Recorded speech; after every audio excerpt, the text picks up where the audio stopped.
ఇవాళ మనం ఈ వీడియోలో యాపిల్ ప్రణాళిక వెనుక ఉన్న అంతర్జాతీయ రాజకీయాలు, వాణిజ్య యుద్ధాలు, ఇండియా ప్రాధాన్యత గురించి వివరంగా తెలుసుకుందాం.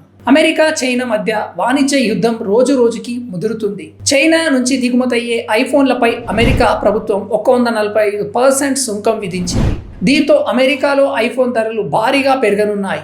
ఈ పరిస్థితిని గమనించిన యాపిల్ చైనాకు బదులుగా భారత్ను ప్రధాన కేంద్రంగా అభివృద్ధి చేయాలని యోచిస్తోంది. భారత్ నుంచి దిగుమతయ్యే ఐఫోన్లపై అమెరికా కేవలం 26% సుంకమే విధిస్తున్నది.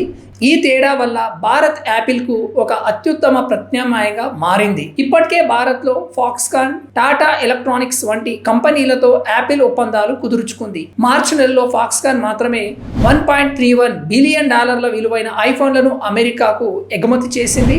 టాటా ఎలక్ట్రానిక్స్ నుంచి కూడా ఐఫోన్ ఎగుమతుల్లో 63% వృద్ధి నమోదైంది. ఈ అసెంబ్లీ కార్యకలాపాలు అంటే విడి భాగాలన్నింటినీ ఒకే చోట పేర్చి ఐఫోన్ను తయారు చేయడమే. కానీ ఈ విడి భాగాల తయారీ మాత్రం ఇప్పటికే అధికంగా చైనా పైనే ఆధారపడుతుంది.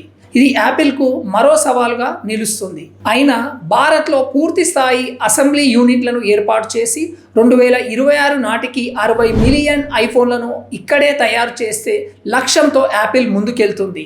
అంటే ఇకపై మన దేశం ఐఫోన్ తయారీ కేంద్రంగా మారబోతుందన్నమాట. ఈ మార్పులతో భారత్కు ఉద్యోగ అవకాశాలు పెరిగే అవకాశం ఉంది. అలాగే భారత్ మేడ్ ఐఫోన్ల డిమాండ్ ప్రపంచవ్యాప్తంగా పెరిగే అవకాశం కూడా ఉంది.